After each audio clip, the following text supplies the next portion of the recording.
大家好，我是猫盾，今天我们来聊最新的一期的灵宠应龙。应龙的出战技能会对前排造成伤害，并给前排附加引龙，持续1回合。引龙会使异常状态抵抗降低60%，和异常失效概率降低25%。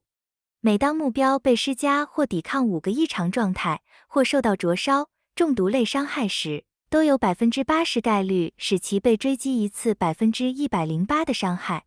若目标持有护盾，此伤害对护盾消耗还会额外提升异常状态数量乘以7%。追击后会将随机3个异常状态扩散给同列目标，也就是扩散到后排去。光从这个效果就不难看出，主战应龙就是特别设计给灼烧队使用的。比起其他队伍只能靠抵抗或触发5次异常状态来追击，靠灼烧或中毒来触发追击的效率显然会更快。追击后使异常状态扩散，也对灼烧队更加有利。仁义武将单回合内受到3次引龙伤害后，会使其护盾获取上限降低至自身最大生命值的50%，持续2回合。这是主战应龙身上的第2个打盾技能，可以将敌方前排的护盾获取量限制在最大生命值50%上。单个回合受到3次引龙伤害，这个恐怕也只有灼烧队里才有能力触发。不过打盾的能力其实不是灼烧队所最需要的，现在的灼烧队其实更需要生存的能力。主战应龙是灼烧队专用的，它会正式取代毕方成为灼烧队的主战灵宠，不过这个时间却不会持续太久。因为当 SP 诸葛亮上线后，首回合放不出怒弓来，这应龙没了火来触发就不好用了。所以应龙在火烧队里的使用时间会非常短，直到 SP 诸葛亮上线为止，建议平民直接跳过就好了，不用啦。之后的火烧队会使用最强控制灵宠风伯来做主战。我们接着来看应龙的助战技能。助战技能会使我方在释放灵宠主战技能对敌人造成伤害时，每次攻击都额外附加1层龙纹，单个目标最多可叠加20层。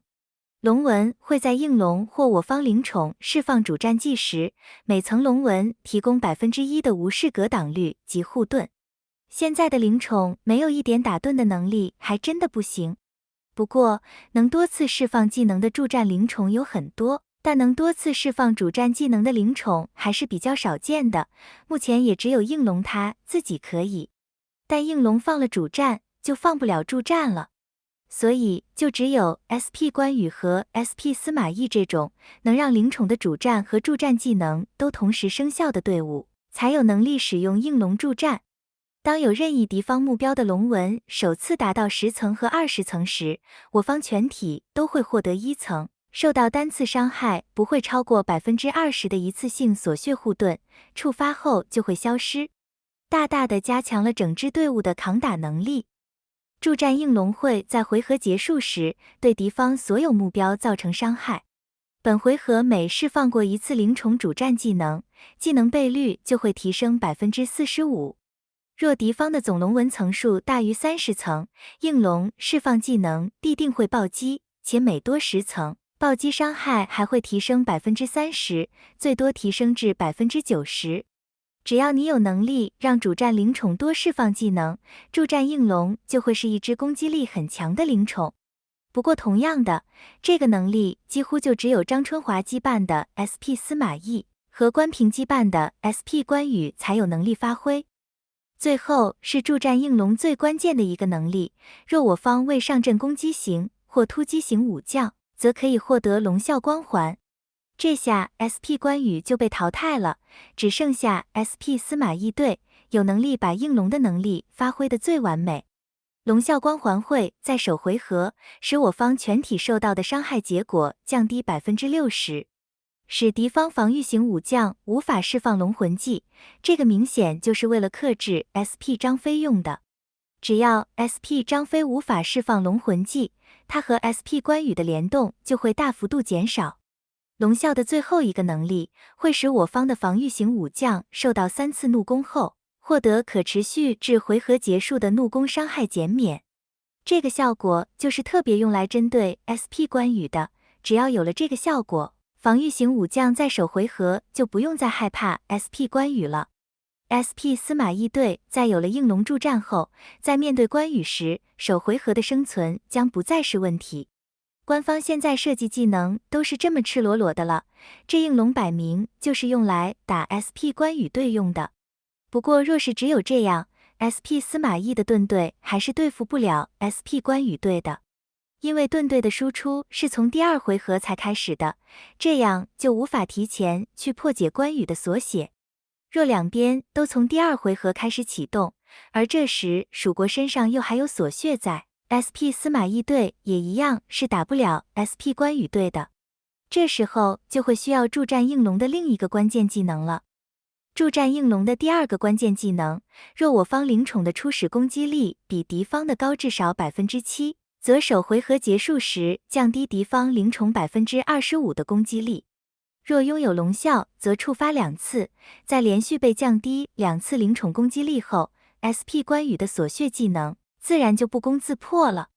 应龙的最后一个技能会在第2回合才开始发动。我方每次释放神兵都有 60% 概率可以触发1次应龙释放主战技能，每回合最多3次。这个也没什么好说的了，就是让 SP 司马懿的灵宠神兵流能将应龙的输出发挥到极致吧，让 SP 司马懿队能有多一个武器可以打败 SP 关羽队。应龙应该是3换上线至今为止设计的最失败的一个灵宠了。它唯一的作用就是为了让高战的 SP 司马懿队可以不被低战的 SP 关羽队越战而已。SP 关羽的强势会让他有能力去越战一定战力范围内的所有非关羽队伍，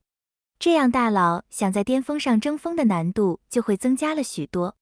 所以为了给予大佬更加舒适的争锋环境，于是官方就出了个应龙来给高战防止2队被轻松越战，真是用心良苦啊。这同时也是为什么 SP 关羽要在巅峰赛开打后才放出来的原因，就是为了要避免太多人拥有无火关羽。毕竟活动有送，就很少平民会在第1天就把 SP 关羽给抽满。而为了卖应龙，官方甚至还特地再开了一次巅峰赛来给玩家，以免应龙会因为没有用途而完全没有人抽。而连开2次巅峰，也可以顺便解决一下台服少了1年巅峰进度的问题，真是一举多得。无论如何，再开一次巅峰赛对于平民来说绝对是没什么损失的，反正都是躺着拿奖励，还可以加速把巅峰赛的风物质给领到手，所以真的欢迎以后多开。最后来对应龙做个总结，应龙就是个为了某个目的而产出来的灵宠，所以也很快的就会被官方给抛弃，之后就没什么用途了。主战应龙镯烧队能用到 SP 诸葛亮上线为止，之后就会被风伯给暂时取代。助战应龙的保守回合功能，在某种程度上也会被 SP 诸葛亮给取代，所以应龙的寿命大概只有2个月半的时间。如果你没有应对巅峰赛的需求，就不必去抽应龙。当然，如果你想抽来打天下会武也行，总之就是看自己的资源来决定就好。非大氪玩家一律不建议去抽应龙，因为从风伯开始就是第3代灵宠的时代了。第3代灵宠会逐渐代替第2代灵宠的位置，然后再被 SP 灵宠给取代。